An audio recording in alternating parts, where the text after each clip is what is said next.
Hello there, ladies and gentlemen, and welcome to another episode of Cookiecast. Today on Cookiecast, it's our BScast, our fast favourite. Today I sit down with Stuart Woodmansey and we discuss the general sort of getting to know you kind of chit chat. There's a lot of wrestling in there, as you'd expect from our wrestling pundit. So yeah, this is Cookiecast BScast, with Stuart Woodmansey.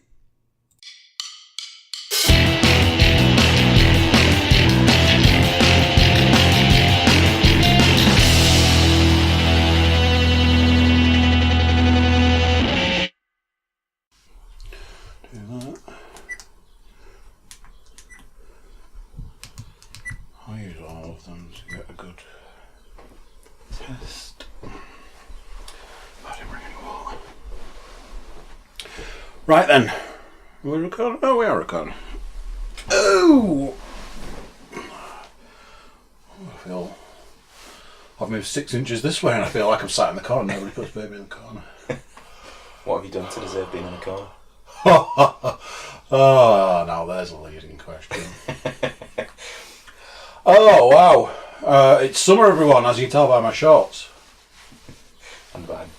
No, by the sweat pouring down my face. So, yes, ladies and gentlemen, you are now treated to 5-ish months of me going, fucking hell, it's warm. Sweating on my eyes. A bit warm, innit? Michael Fishcast. So, yeah, it's Cookiecast. I'm here.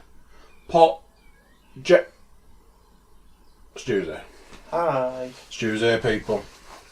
Which could only mean that a wrestling podcast is imminent. Possibly even a football podcast. And what we have here, which is almost definitely podcast gold, silver, bronze, platinum. Never get to platinum, do you? So way back in the depths of time, well over a year ago, when we started doing the podcast, I'd get everyone on. I'm like, so who are you and what do you do? And then obviously that you can only do that once. But I obviously realised that we never did the who are you and what do you do. Obviously our wrestling, what are they calling it? Pundit. If you like. Is that what Panas called it the other day? A pundit. Is that Panas branding himself as a fully fledged football pundit these days then? Is that where he was going with it? Or? I think, because did I go with I tried to say commentatory and then went commentary, and he came back with punditry. Okay, well, I'm assuming he's not put in a raise for the job title description change. He did put in a raise and it was rejected. Hard pass. You don't want to know what he wanted because it wasn't money, that's for sure. So, take us all the way back. As a wrestling pundit, when was the point in time where you were like, what's going on here? Did someone say to you, come over here and sit and watch this wrestling, or did you switch on? No, somebody introduced me to it. There you go. And the somebody in question is my soon-to-be 79-year-old gran. My gran was an original World of Sport granny. So she would watch it on a Saturday afternoon on ITV. She'd be thinking it's entirely real, and I still think a small part of her to this day thinks it is. I've tried to kind of broach the subject. She doesn't want to talk about it, so let's not kill that dream. So, I was at work today and I was like, oh, if we get a chance to do this, we'll do that. If we get a chance to do this, we'll do this. I've got an amazing flight. If we get the opportunity to do a bullshit cast, I've got an amazing subject to go through. I was like, oh, if I get a chance to do something with Stu, I wonder if I should broach the subject. I wonder if I should say, which category do you fall into? I know it's fake, but I like it because, it's like my stories. Mm-hmm. Or I know it's fake, but some part of me still thinks it's real. Or definitely real. I know it's... I don't like to, and I think a lot of people who are into the wrestling will probably tell you the same thing. the F word isn't used. We don't say it's fake generally. We don't say fuck up, but Which I'd go with it's scripted, obviously, but I can't see how it can be described as fake in the sense of actual injuries happen. So, I've always said the same. Whenever this conversation's come up, I've always said two things the same. One of them's a joke. If wrestling's fake, why did my wife have to go to hospital after I slammed her through a table? And I like that. Fake, scripted, you can't use the F word, scripted, whatever. If you are stood 30 feet in the air and you do some kind of, like the moonsault, backflip, sort of landing on somebody on a table, on a monitor, on a whatever, you can't script how much that's going to hurt. No, and it to me, it's like in a lot of ways it's a baffling concept. In a lot of ways, I know we had a conversation when we were talking about Shane McMahon, and just saying like, if he's not throwing himself off something, he's probably not breathing. Yeah, and he's got more to come because he's kind of now interjecting himself back into it a bit more these days. So that kind of makes me worry, not just for him, but to quote JR, that guy has kids. So yeah, he could end up really knacking himself at some point. I mean, it's not like wrestling has a really high fatality rate. It's just for different reasons, right? We shouldn't probably say that given recent events as well. No. Last week. Mm-hmm. Yeah. So. Go on, Brand's there. Yep. Check this shiz. Yep. I'm pretty sure that was the word she used as well. I'm pretty sure it was. So, the first wrestling I remember watching on TV was WrestleMania 9. And I can quite confidently say that I was 8 at the time that happened. Because the year of WrestleMania, whatever number WrestleMania is, I think we might have mentioned this before, is that's how old I am. So like this year is WrestleMania 35. Come October, that'll be what I'll be. And yes, that essentially means I am a man-child. I've never grown out of it. A lot of people drift in and drift out. I just never drifted back out again. So I've had the drift. I remember watching, every single week was Hulk Hogan versus Ultimate Warrior. Every week. Mm-hmm. Every week. And every week it was the same match. Hulk Hogan would be like down and out, and then he'd Hulk out and give it the old shaky arms and at that point in time they were like superheroes. Mm-hmm. In the sense that they would unleash their superpower towards the end of the fight. Mm-hmm. And use that to either win, or you thought they were going to use it to win, and then no, they still lost.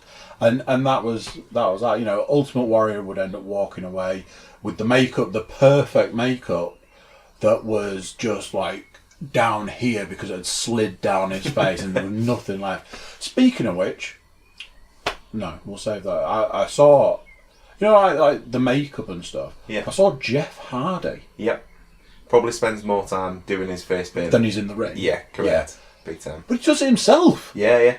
And it was like a time lapse video of him doing the. You seen the thing with the contact lenses that he does as well with it, where he has contact lenses that make his eyes white, so you can obviously if you're up close you can see, but essentially he's got no pupils, and then he closes his eyes and paints eyes on his eyelids. So there was one where he'd done the eyes, but he had like the neck and the face, and it was like, that is so intricate.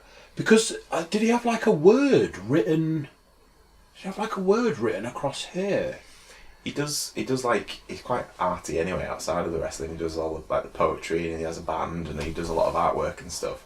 So that if he has managed to sort of sneak in like an elongated, it seemed to be. I can't.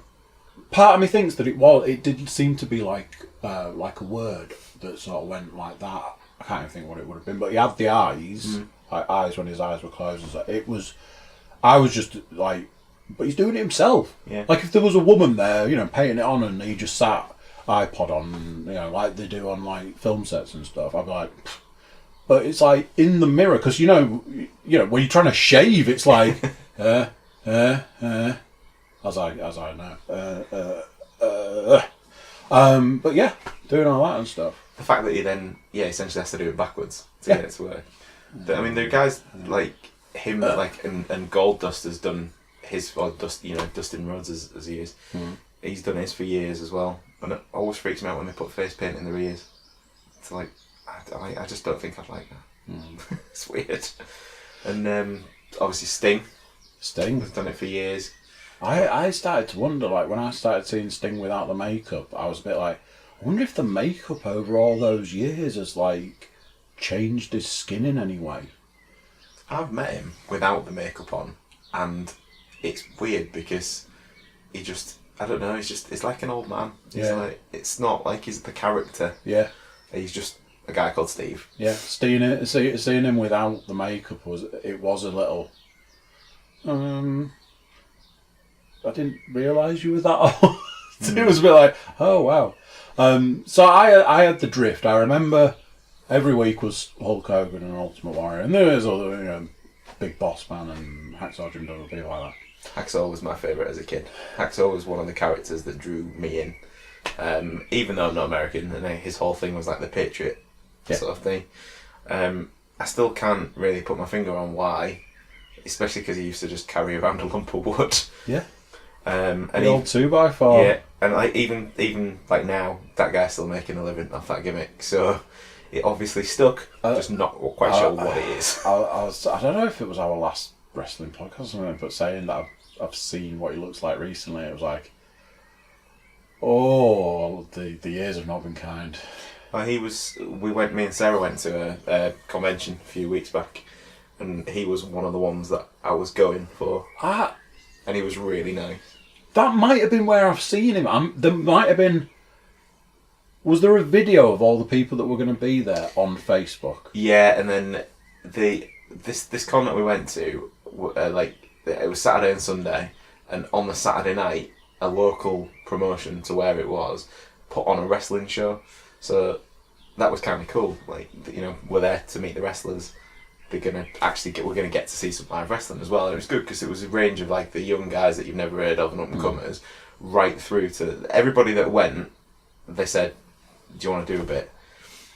Most people said no, but one of the guys that answered the call, as it were, was, God knows how old he is now, but was Hacksaw, and there he was, as he ever was, in his bright blue, his like royal blue pants. He had, to save his dignity a little bit, he did have a t-shirt on. But he comes out with a 2x4 shouting "ho" at everyone, which I don't know if you can really do that these days, but he still got away with it. It was great. For about half an hour, I was like 8 years old all over again. It was great. So I sort of drifted out and came back for the Attitude Era, and then I drifted away again, but not for long. Although that was like the 90s. I think I sort of came back... I want to say 2005. When did Brock Lesnar come into the wrestling? 2000... It'd be 2001, 2002. Because he was... So I wonder if he came in whilst I was still watching from the Attitude Era. He was on... like the back end of it, because he was around when like Stone Cold and Undertaker and were still active week on week, but because one of his first big pay-per-view things was the fact that he took the title off The Rock at SummerSlam, and that would have been I think that was 2002. So yeah, and he was billed as like the next big thing. So yes, that would have been around. And I mean, big. Say big thing. He's a monster. Unit. Yeah. So yeah, maybe I was around for like when Brock came into it, and then I sort of drifted away, but I didn't get too far away before. Yeah, I think if I'm honest, I think it was coming in contact with Paul that sort of brought me back, and I would say at this point in time, I sit in the periphery, so I'm aware of what's going on, and I watch like I mean, as anybody knows at this point in time, I do all my research through YouTube. But because I've watched one wrestling video a million years ago, YouTube's like, do you want to watch some wrestling? And I'm like, 2 days ago, yes, because that keeps me up to date. So that sort of, but like you say, you know, people drift in. Some people drift in and out, and some people stay with it. I think it happens to everybody as well, because especially like the time period that you mentioned, like growing up, other things kind of come and go as well. But yeah, I think I kind of probably I had my drift, if you like, after WrestleMania 13. And then probably didn't pick it up for another 2 and a bit years, really. Knew roughly what was going on, but, you know, the market in this country is predominantly Sky at the time. So if you didn't have Sky, that was it, unless you went to, like, your local shows. And that was the difference back then, because your local show was, like, at the leisure centre, where it'd be a guy dressed up as The Undertaker, and a guy who... he might have a Power Rangers costume, so all of a sudden one of the Power Rangers is now a wrestler, and shout out to Bridspar. But if you're me, I go to the Barbican and I watch Big Daddy wrestle. So good old Shirley. Yeah, Shirley Crabtree. Yeah, I think it was last. It was at some point. Presume it was the last wrestling podcast. Paul was like saying about when he went to yours and you had like the VHS. And I was going to say at the time, when I started secondary school, I met a lad through just like going to secondary school. And at one point he was like, oh, you know, come round, I live round the corner. It's like, alright, cool. And I went into his bedroom and he had a shelf. Like if you sort of think at the top of the room, he had a shelf that went the entire way round the top of his room.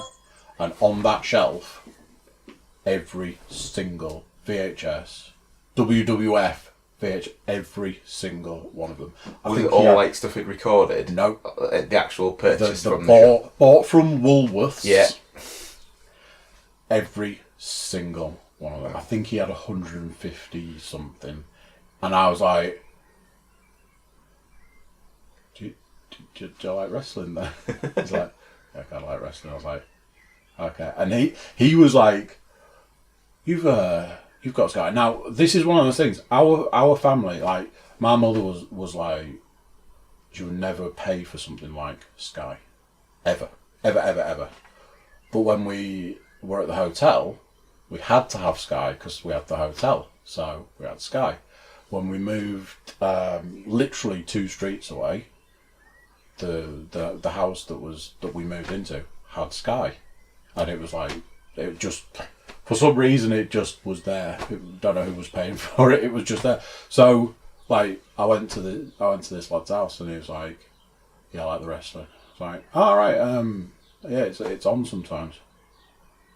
You got Sky? Yeah. Oh, there's a show coming up. So let me explain. It starts at 5 in the morning. Yeah. And I'm like, right. It's like, so what we'll do? We'll stay up, and I mean, we were like 12, and that was it. He'd come and stay at mine for like the night before the pay-per-views, and we'd either have to stay up all night to then press record and then watch it, or we'd like have to go to bed early to get up to start watching it and recording it, and it absolutely, like, if you tried to speak to him like 5 minutes before, because he was sat cross-legged in front of the VCR, like. Tried to talk to him because that button had to be pressed at that exact moment. When I went off to uni, obviously being a poor student and in student digs, we didn't have Sky in the digs. But the whole time I was a student, I paid for us to have Sky at home, so that I could go home, because you could. It was like back in the day where. You got the code in the TV book, and you could just put the code, because it was when it used to be on Channel 4 and stuff as well. You could put the code in the video player, but you could set it up to like a month in advance. So go home, set the video up, drop the washing off, Go out with friends from home. Oh, I thought you were going to say quality time with the family. See some friends from home. Then miraculously, by the time I came to go back to uni on the Sunday, the washing would have just have appeared clean Washing and fairies. everything. Yeah. Yep. And then Got some of those. off I go, and just whatever video I'd recorded the time before, just take it back with us. Load up. But that meant I was always kind of like 1 or 2 months behind. So it's much easier nowadays with like YouTube or with the network and things like that, and you don't have to sit up till 1 o'clock in the morning and press the button like you said, because it is much better. But yep, those were the days. So yeah, I mean that was me through like the early 90s, until, well, I mean I left school 96, so it was all the way up till then for definite. So all about, I remember sitting at all sorts of times of the day being like, okay, is this good? He's winning. Cool. Sort of just trying to stick with it at that time. But then I had my first DVD player 19 I had my first DVD player. So there wouldn't have been that much separation between 16 and 19, like 3 years. It was all DVD, which I imagine, the crash of the VHS market. Well, we have a cupboard at home, which, even though the boys are a bit older now and they don't rake through cupboards so much, Cupboard of Broken Dreams still has the baby latch thing on it, because I don't want them to get into it. And it's like a 3 cupboard sideboard, and the one at the right hand is full from top to bottom with just DVDs. But nowadays, like you say, it's not stuff you can't get on the network. But they're as much of a collectible for me, because that I think is the other side of it. Is that when I was a kid, I had football stickers, I had wrestling cards. Yeah. If there was a sticker collection, I'd probably have a go at it, because I lived in villages and stuff, and not really much else to do. That's what you did. Yeah, that's what you did. Go to the post office. Yeah, buy a packet of stickers, swap it with your mates at school. Go to school, swap C's. My name was Pogs. Do you remember Pogs? Pogs. Yeah. So, and you'd have that pack. Like you'd have it in your pocket, and you'd bring it out. It'd be like that big, elastic band wrapped around it, and you'd be like, I got a 98 right here. What you got? I need a 66 and a 74. What you got? No, you're no use to me. Fuck off. In fact, I've got 3 of them. You can have that. That is how every kid should learn economics, because then it becomes the whole right. Well, that one's rarer than this. Right, I'll swap you 4 of these. 4 of them for 1 of them. Yeah, that's how. Whoa, what are you? 4? I've got 3 of them. And this is a silver. Screw off. The only difference is nowadays is that I think the packet of football stickers used to be about 25p. Now the last, and again. So there was a bit of controversy about this, because was it last year's World Cup one? They wanted a ridiculous amount of money for the stickers.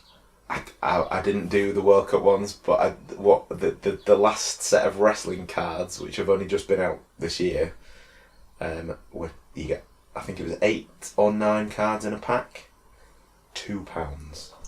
Are they the one? Are they the?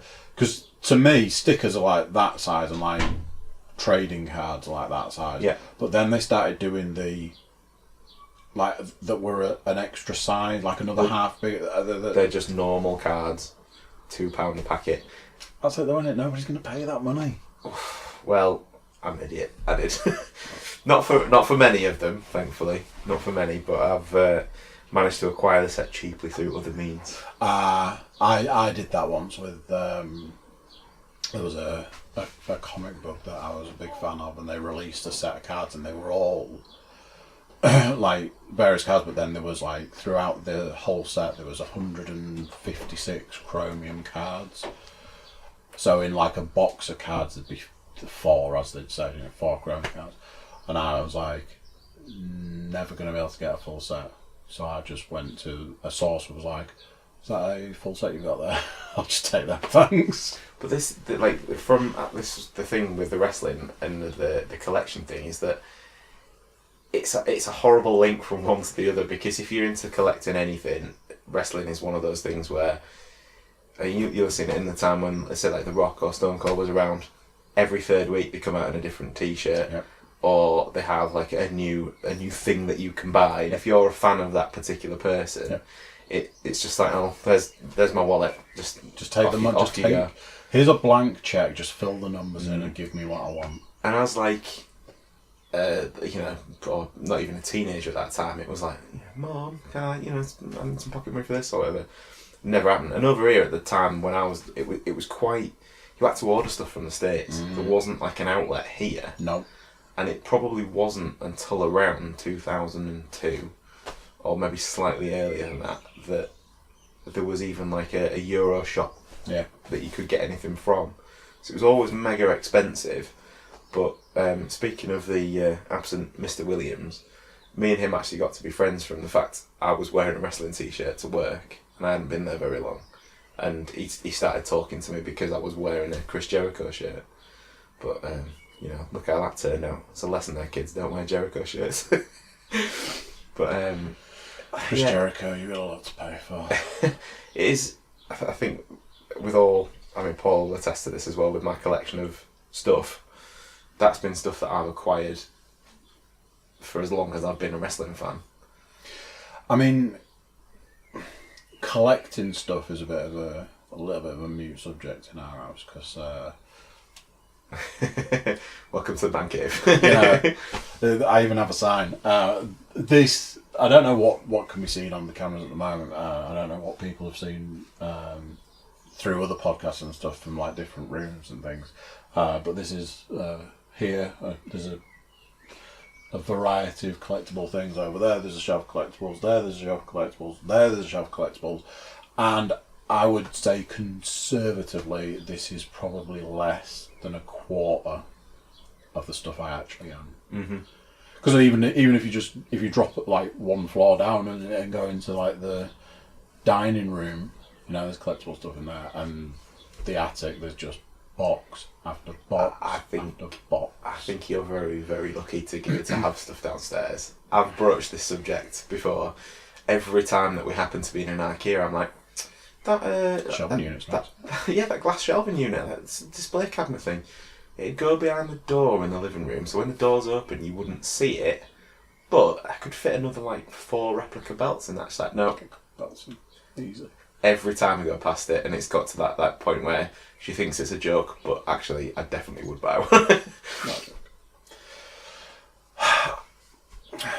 I was going to say, is it a man thing, but I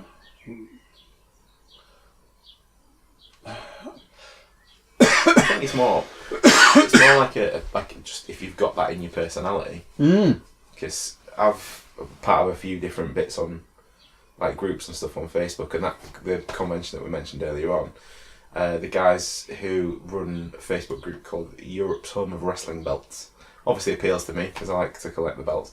They actually had a display at this convention, so people could get up close to the belts and all the rest of it. And Craig, the guy who is like the head honcho, if you like, most of the belts that were there were his. And as you said about this being like not a quarter of the stuff, like they had, I think they had. I mean, I couldn't put a definite figure on it, but probably between say like 50 and 75 belts, maybe more, maybe less. I'm not sure. And most of them were Craig's, and he's into triple figures for the amount of belts that he owns. I think. He's got this picture that he's put on, and it's like his back garden, and it's just like covered from like the house to the back fence with just all this stuff, and it is incredible. I think, man, if I tried to, if I even went to half of what he's got, I think there'd be divorce on the cards. It's a nice belt you got there. Just sign this piece of paper, will you? But yeah, like I suppose getting back to the what kind of kept me with it and stuff. So that was going to be, I know you're bringing yourself back around to it, but that was going to be sort of the next. Because you can get into something and get out of it, and you can drift. So you've started down your journey, which is the point where you sort of go, I might stick this one out.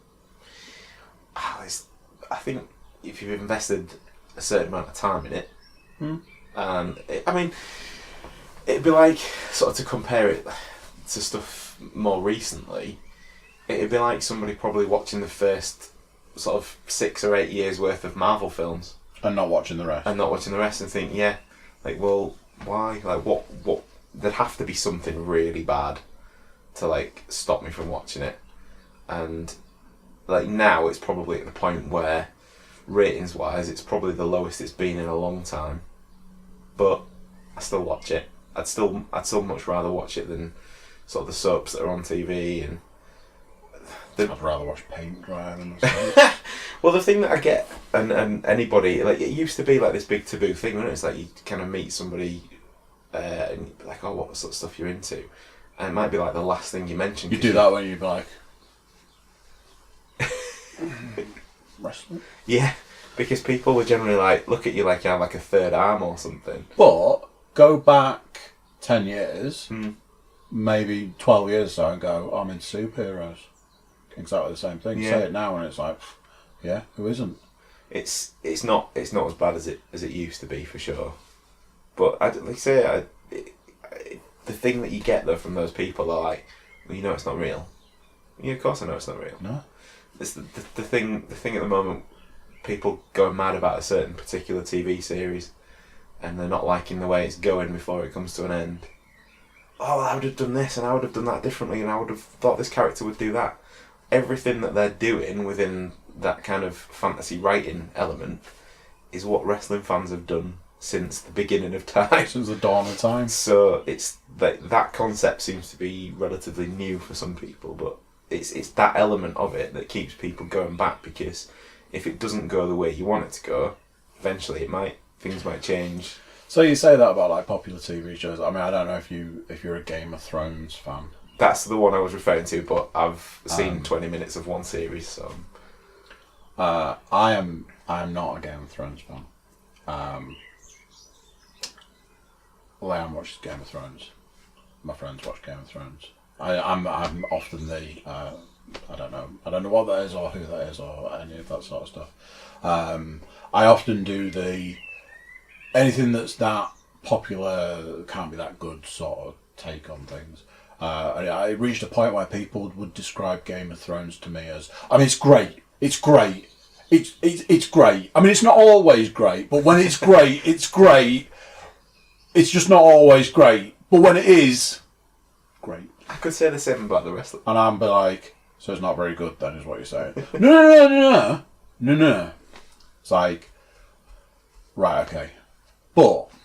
See, it should be awesome, and I should like it, because in some circles of friends, it's the TV show that's described as tits and dragons. So, in fairness, yeah, I'm probably exactly awesome, the same. I'm sure if I sat down to watch it, I'd be like, all right, it's pretty cool. I probably get into it and stuff, but nothing can live up to that level of hype. Do you ever get that thing though, where there's just some things that you like, but you just can't explain necessarily why? Like I like Harry Potter. Don't give a monkey about Lord of the Rings, and I get looked at for that sometimes, and I just think they're probably not too far away from each other in some elements of it all, but like I can't explain why I don't really like. People like what they like. Yeah. But have you ever listened to 2 or more people talking about Game of Thrones?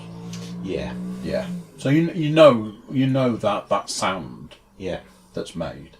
So I take the piss. Like I walked to the living room the other day. This is how the conversation goes. So I'm like, oh, that's that Tony Stark, innit? No. Howard Stark, that's it, innit? No. I don't even know the person's name. I was like, I saw a video of her doing some knife trick at some point. It was really cool. Oh, that guy there, that's White Wolf Dawn Swordbringer. And he's from Greyfell Winter's Coming. I'm surprised you haven't come out with oh, that's Jon Snow, isn't it? Yeah. It's the guy of Channel 4 News, he looks weird. So that's one of the ways I do it. My other way is, Paul's good for this one, is I'll sit at the computer in the dining room while I'm sitting watching Game of Thrones. And all that she will be able to hear is me sat at the computer going, wiener, floppy wiener, wiener, wiener. So there's that one. And the other one is I'll be at the computer, I'll be doing like podcast coding and stuff. I do think that's funny. And then I'll be like, I'll tell you something, this Game of Thrones sounds enthralling because nothing's happened in the last 30 minutes because it's been completely silent. It's like they're like, oh, we didn't have a lot of content to put in this episode, so we're just going to make everybody pause for 30 seconds between each sentence. Because that's all it sounds like.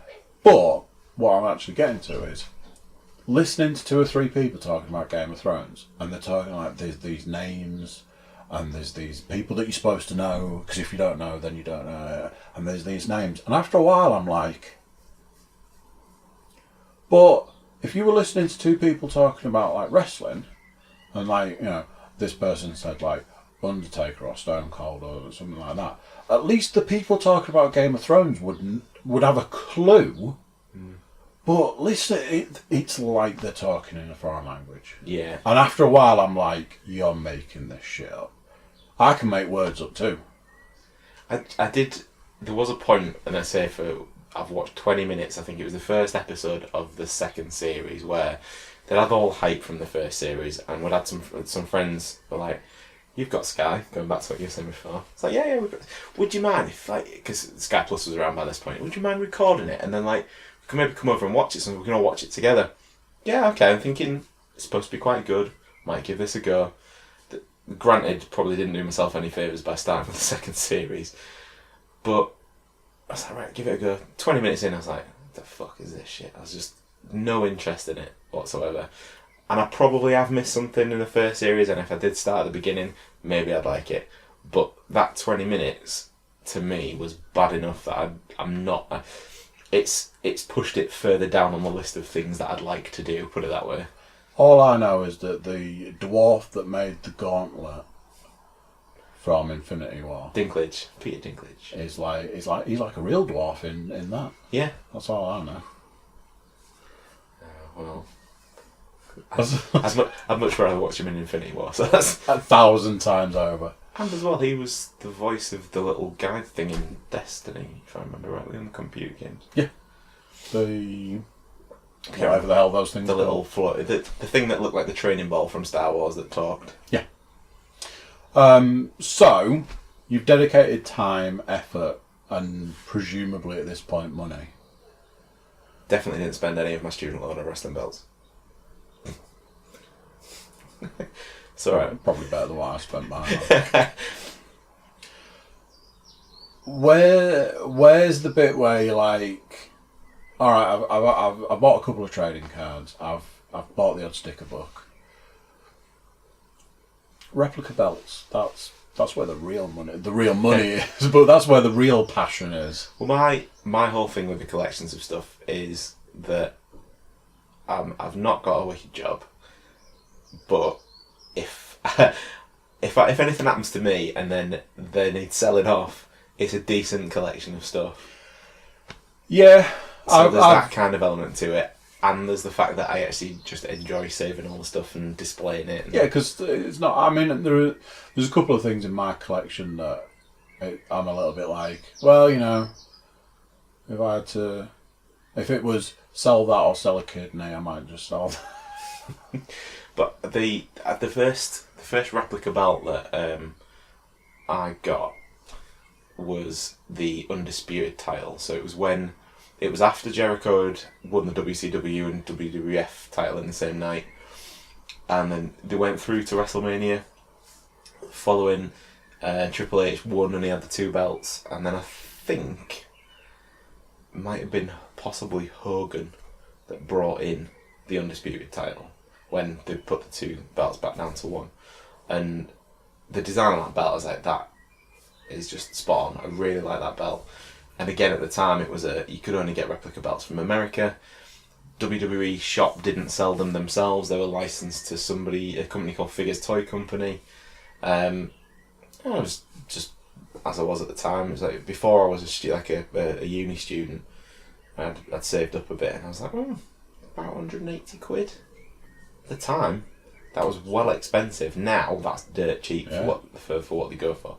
So just a case of shot them an email, the email back within half an hour, dead friendly, dead like helpful on the customer service side of things, told you what the import Which goes a would long be. way. And it was just a case of, oh, actually, yeah, that's doable. And at the time, it's like there's not many of them around. It'd be something quite cool to have. If they ever go to kind of any like signings or anything, it's a good thing to get signed up. So I was like, right, okay, do it. Problem for me at that time, if I'm ordering things online, need a debit card or a credit card, wasn't old enough to have that. So I had to, my girlfriend at the time, give her dad the money to then order it for me.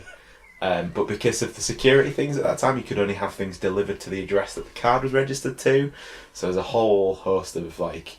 I laugh because I know exactly where this is going, because it's like, yep, I've been in that situation. You know someone who knows someone who's got a credit card, don't you? So I remember the day it got delivered, and we'd had a phone call, because mobile phones were at least a thing then, just about. It was the old BT phones with like the screw-in Obviously, antenna. you've put down your pager, you've picked up your mobile. Exactly right. Yep. It's like, right, okay, the parcel's waiting for you. So I was like, I wasn't really planning on going to her house tonight, but I'm definitely going now. So it was that kind of horrible moment where it's like I want to go to see the collect the parcel more than I want to spend time at her mum and dad's house. So anyway, I went, and it was there, and it was like, this is the coolest thing I've ever bought. I've got one now. How many more can I get? And at any one time, there's always been like the main title, the secondary title, the tag titles, and whatever else there was. And I think the next one after that was because I was a big Jericho fan. Passed my driving test in a Chris Jericho t-shirt. Told him that when we met him. Probably didn't give a toss, but told him. Was the old Oval Intercontinental title, because he had that the most times out of anyone. It was a big symbol of like what was going on when I was going through my teenage years. I was like, yep, I'd love to own that belt. So that was the second one I got, and then I was like, oh, I've got two now. Yeah, they're cool. Right, which one do I want next? And it repeats. And to this day, I've got 8, and there were 3 more already. Where if I had the money now, I'd be like, right, buying that one. But I suppose the difference now to then is that I take them to get signed. Yeah. Whereas then it was just like something cool to have. You know, there, put it up on the wall, you know, show it off at parties and stuff. Whereas, like you say, it's probably got a little bit more of a purpose now, where you can go, well, yeah, I got it, but it's also signed, and obviously value added. And I do like, as a collectibles man then yourself, if you were getting something signed, would you think, if the person you were getting it signed from offered to personalise it, would you take that or not? Do you think it's better to have it personalised or not? So the question you're asking is the eBay question. I guess. It's signed with the intention of selling it further down the line to just add value to that item, or signed to you personally because you want it. And I've literally bought something that's signed in the last few days. This is my collection of like gig merchandise that's supposed to be up on the walls, that isn't, but that top poster I bought the other day, and that's signed. Personally, I'd want it personalised. Yeah, because that's for me. Yeah. And like I say, I've got stuff in my collection that if push came to shove, I could sell it and I'd be alright. But that's not the intention. I just could do that if I wanted to. You know, I think that is part of being a collector. You're not collecting it so that you can make a big pile of stuff that you then go on and go, I'm going to sell all of that. You collect it because that's what's personal to you. And yeah, if there was an opportunity to have, you know, 2 and a little message and whatever on it, I'd be like, cool. See, I'm exactly the same. I think if you get it personalised, even if you then do come to sell it further down the line, people might say, oh, it's more difficult to sell because it's got a name on it, whatever. But to me, that just proves you are the person that collected it. You were there. You had that moment. You know, that's the other thing, because you're immortalising a moment in time. I was talking about this the other day. I went to a podcast, a live podcast on Sunday, and I took a handful of pictures, but I didn't want to sit there just like that. Click through the whole thing, because I actually wanted to experience it. So the picture for me is a memento of that. To kind of, that's what you show to other people. Look what I did the other day. Yeah. But the experience and the story and the whatever comes from actually experiencing it, like being there. Yeah. So if you're in a situation, you're not going to go, hey, look, I got this signed and it's signed to me. It's going to be, I went on this day, it was raining, we got stuck in this queue, it was the wrong queue, and then I was really hungry and I was like, well, can I nip out? And I had to go to the toilet. And then I met him and he said this to me, and it was like super. It's a story. It's because you're also collecting the story to go with it. Yeah. See, and that's what another thing, like when you said about like that particular moment.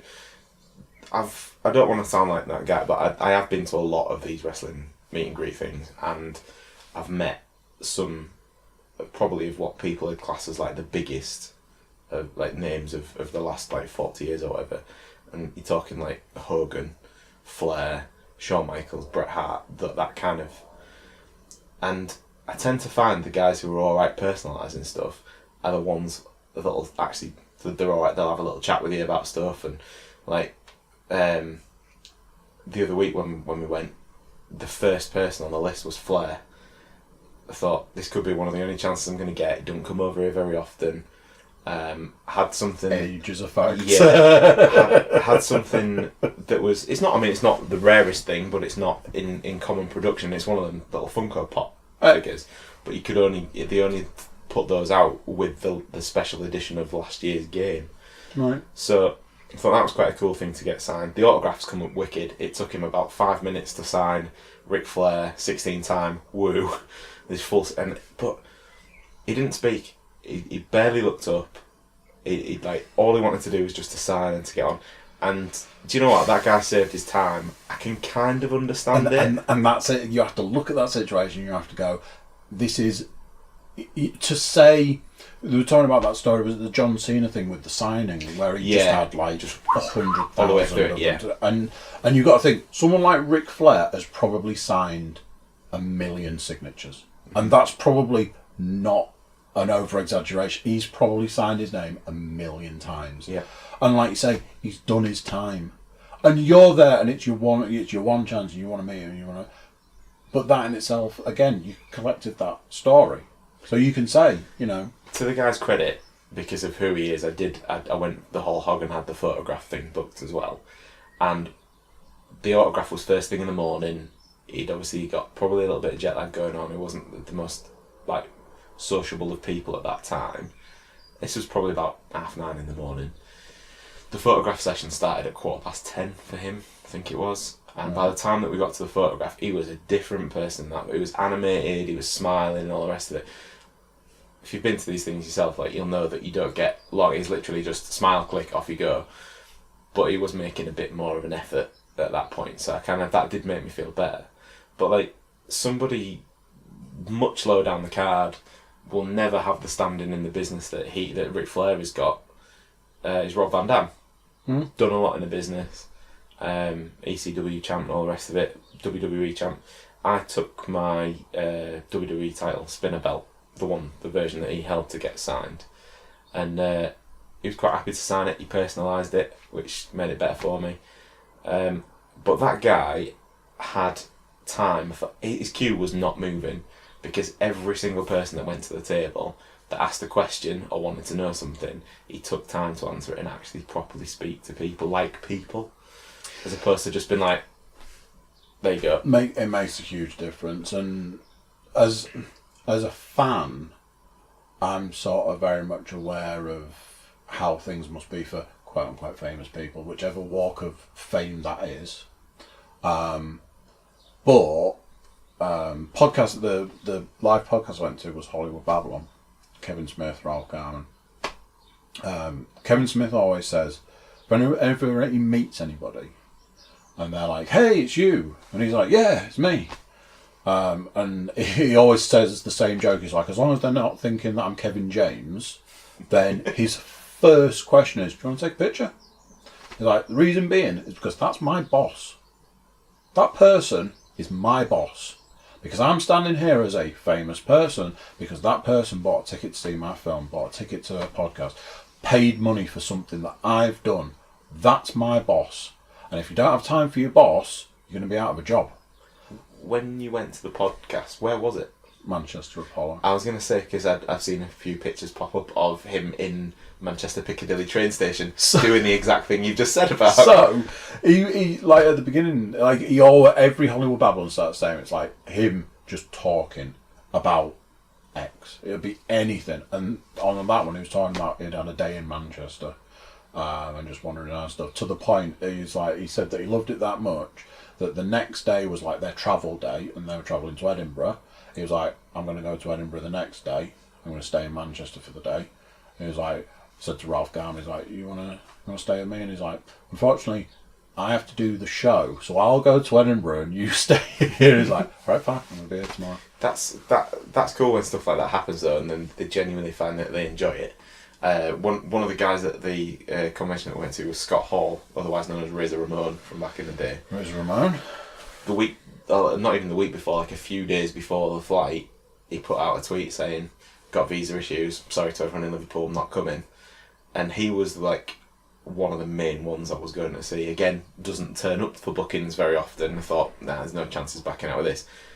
To then see that was a bit like, oh god.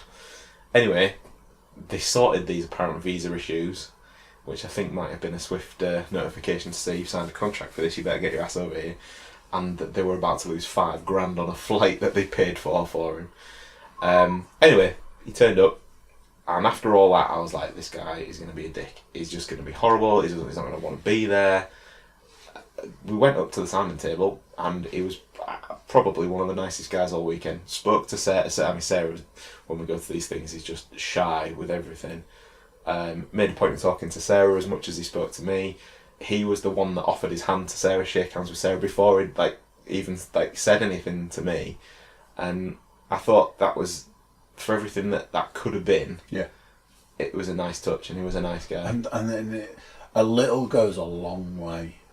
You know, I basically won't. You know, if I saw someone famous in the street, which I've on multiple occasions, I generally don't bother people. Mm-hmm. As anybody, well, not anybody else, people who watched or listened to the podcast that have seen, there's been a couple of Wild Arts podcasts. Like we went to see the Wild Arts, or we were going to see the Wild Arts, whatever. I'm a massive Wild Arts fan. I've been a Wild Arts fan since I was about 11. To me, probably like my second favourite band. And a couple of the members of the Wild Arts live in York. And I was walking down Piccadilly in York one day and walked past the main guy, Ginger. And I was like on the phone. I was like, "Oh my god, I've just walked past Ginger." But everybody's like, "Why don't you stop and speak to him?" Like, I can't possibly do that. We want to impose. And it's that kind of, because to me, I'm like, you know, that's their time, isn't it? You're famous for whatever, in whatever walk of life, you are famous, and the last thing you want is for me going, "Oh, I really like you." But like you say, the big differences come when that person's like takes the time, because at the moment they realise that they're there because of you, and they're there for you, a little goes a long way. Not a podcast that I'm on where wrestling is discussed can go by about without either myself or Paul. Unless Paul's not here, it'll be down to me to go. That time me and Paul went to WrestleMania, we were out for tea on the first night. We got to New Orleans, and we were sat like as far as I am away from you right now to Cody Rhodes and his wife, sat having their tea, and that was a bit like we've just landed, we're jet lagged to no end, and it was like, this is great, this is a really good start. them guys were on their tea. There was no way we were going to go and say, all right, can you just sign my napkin or whatever? Do you know? It's just not done. Like, but since then we've been to other things where Cody's been, and we've spoken to him, not about that, obviously about other stuff. But and again, he was dead nice. But I wouldn't ever, unless if people have if they're there for that purpose to meet people and what have you, then maybe so. But I wouldn't ever bother somebody in the street. I'd be like you. I'd be like, oh, I've just seen such and just so. Just saw so and so. Yeah. Take it. Put him on speak. Paul, you are live on a podcast. Please do not say fuck or bugger. Do you know what? I assumed that when it didn't get answered within like the first ring, I assumed you might be recording. Your ears must have been burning. We've just been talking about you again. Excellent. That's like William. Nice.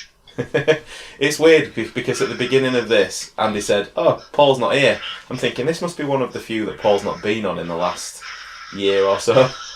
And now we've made an appearance. So well done, Paul. Yeah, well, like that was the case, isn't it? You know, obviously, if I feel I'm missing out too much, then I have to, I have to Christian it, don't I? So is everything all right with you? Yes. Also, my mum and dad have just sort of come in, so cool. I actually didn't even realise how late it had got. So obviously just got chatting with him and then just lost track of time. So I'm back in the car now, so I'm just heading round. Do you want me to get anything on my way round, or are we good? I think bring what you want, but I think we're all right. Okay. All right. Right. Well, hopefully I'll be about 10 or 15 minutes. Okay. See you in a bit. See you Right, see you in a bit. Bye. Bye. Little interjection from Mr. Williams there. Hashtag Reverse Undertaker made an appearance.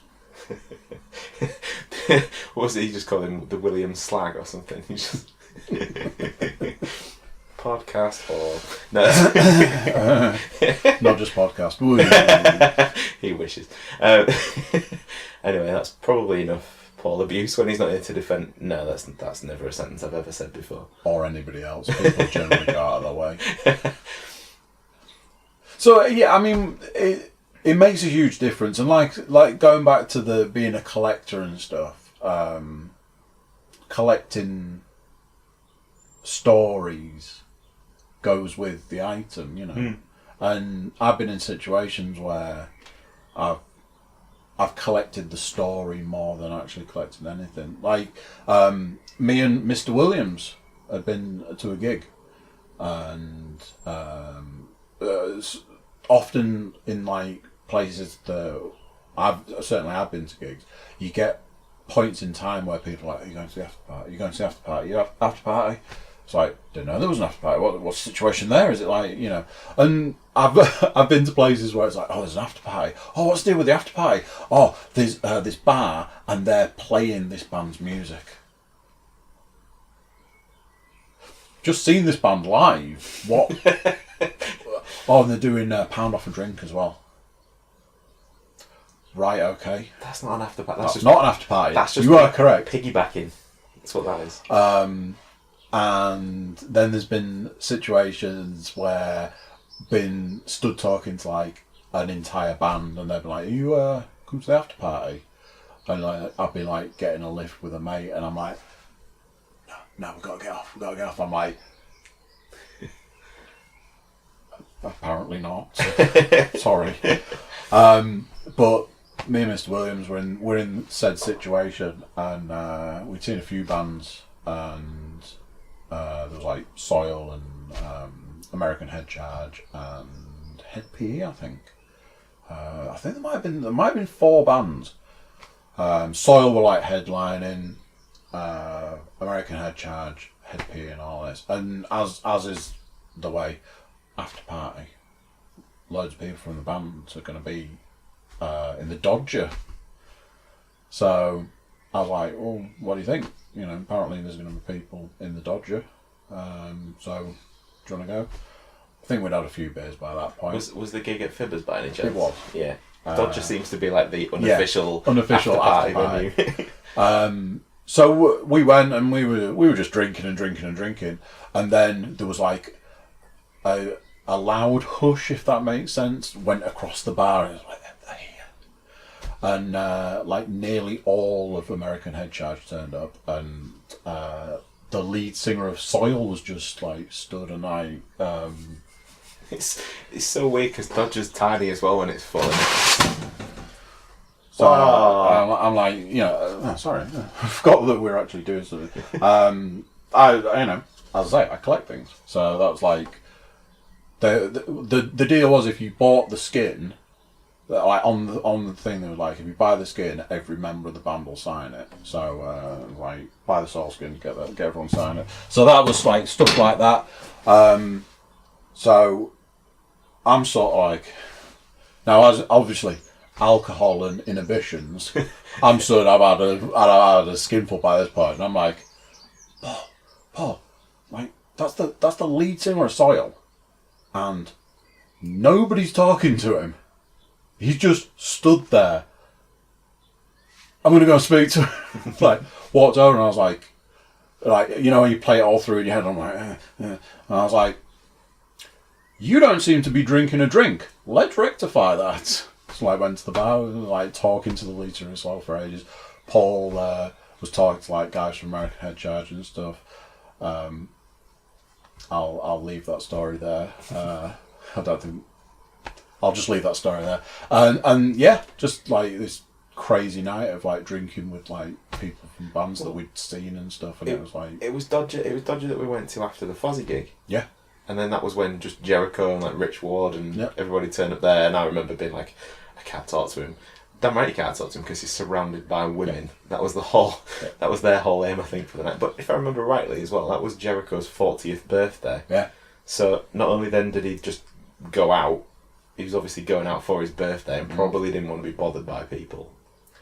Again, that's a situation where it's like, well, can you really say that? Because he's out. He's going to get bothered by people no matter how you slice it. That was the thing as well. We'd had enough to drink that I was like, not going to speak to him. I'll just give me a pat on the back as he walks past, and I was like, you dick, why did I do that?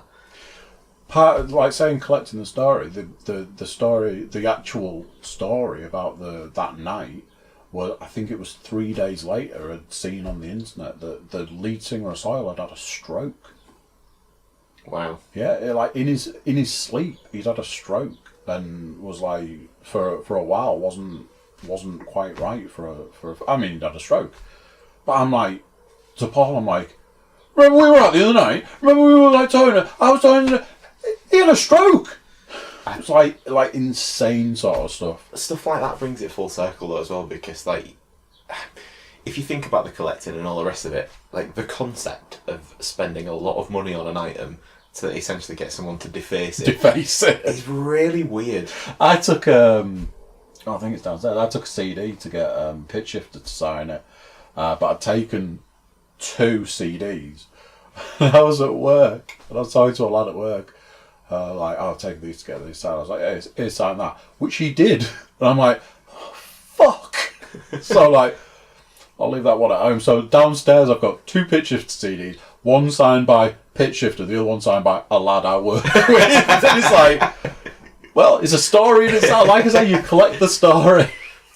But like, it's when stuff like that happens afterwards, though, that kind of then puts it into perspective for me. And my kind of version of that would be, I was probably as nervous as I've ever been when me and Sarah met Rowdy Roddy Piper. Now, my thing with Piper is that in those days, like, you didn't really get, like, the bad guys weren't cool. The bad guys were the bad guys. But they were there to be hated. As I've always liked the bad guys better, and I was really nervous about meeting him. And it was in Sheffield. And when the day that me and Sarah moved into our house, we were waiting for the keys, sat outside the estate agent's office, and I was just flicking through Twitter and Facebook and stuff. And Piper had been on Twitter, and he was like, got half an hour to kill. Probably a bad choice of words in this story. Got half an hour to kill. Any questions don't have to be wrestling related. So I was like, just like passing time, just like sent a random question. And I was like, so I was just like moving into my house with my missus today. First house we've had together. Any advice? And he sent a message back saying, make sure you carry over the threshold. that's tradition. You got to stick by tradition. Everything else will follow. And I was like, I thought that was the most stupid question I could possibly ask him. He took time to reply to it. Fast forward on about, must have been about a year, I think, after, and we had the opportunity to go to this meet and greet, and it was like an evening with thing as well. Meet and greet's happening before the event, and I really didn't know what to say at all. I had stuff to get signed, just not a clue. And we got to the front, and I was like, it might be a bit random, but do you remember this guy a while back on Twitter saying about moving into his house with his girlfriend? And he was like, yeah. I was like, I am that guy. I was like, really? He was like, yeah. And he's like, I told you about carrying over the threshold, and like instantly, I think just my ass fell through my trousers because I was not expecting to even. It just came out. It's stuff like that because he's taken like 2 minutes out of his day to go. I remember because I remember the interaction. But to you, you're like, even if he didn't know, even if he'd have just said yes, I still think I'd have been like that. Anyway, time had passed between when we moved in and everything else, and it must have been longer than that actually in between. Because I said, oh yeah, we're married now, and the weirdest thing, he just hugged me and Sarah at the same time, but like headlock style, and I was like, this is so weird. Like, and then all that happened. We had a really good day. The show was quite emotional because of everything that he's kind of been through. It was like a life story thing, and I think it was less than 6 or 8 months later he died, and like it. You have that, like you say, that moment in time. I'll never forget that day. Yep. But like other people won't get that now, and I think it's like then when the fans of that sort of person or that sort of industry come together, it's cool that those kind of things those people aren't forgotten, because not just because what they did on the TV, but because of the time that they took with normal people, if you like. Yeah. Yeah, I'm like running through my head like all the sort of the interactions with famous people you were saying about like sending a message and stuff. I'd seen 5 years ago, I'd seen that Rob Zombie was doing a live Q&A. And it was one of those that you log into like a web, you sign up, you log into a website and stuff, and then you could just like, it's just like a box below and you type a message and stuff. And it was going to be at a time that was like 6 o'clock in the evening here. So I was like, I'll make a note, and if I'm around, I'll sort of do it. But like as it got close to the time and stuff, I was like, it'd be kind of cool even just to sort of see, you know. And it was very much a ask anything sort of thing. So I logged in, got it on the laptop, and it was like running and stuff. And I'm like, well, I suppose I could send a message, like, you know, all this. So I like typed a message out, sent it, but there was a delay, which you don't realise at the time. So I like sent a message, didn't think anything of it, and just watching this thing.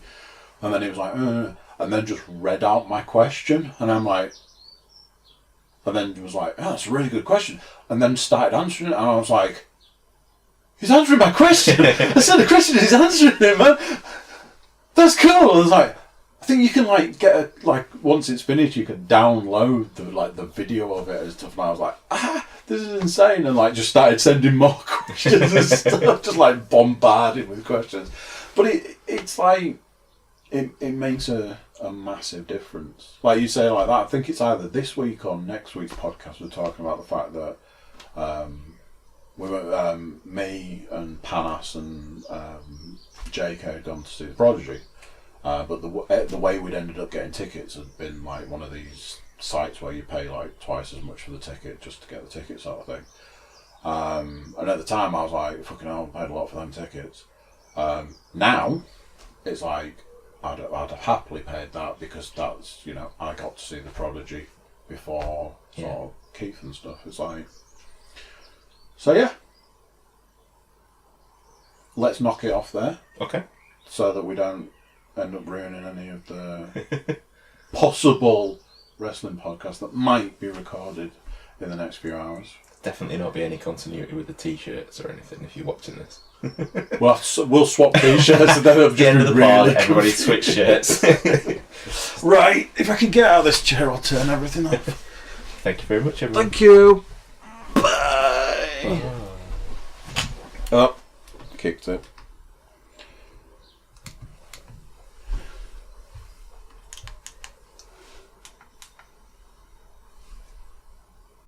So there you go. What do you think to that? Another one in the bag. I kind of felt like I didn't give Stu the opportunity to talk, but it was still a good long podcast.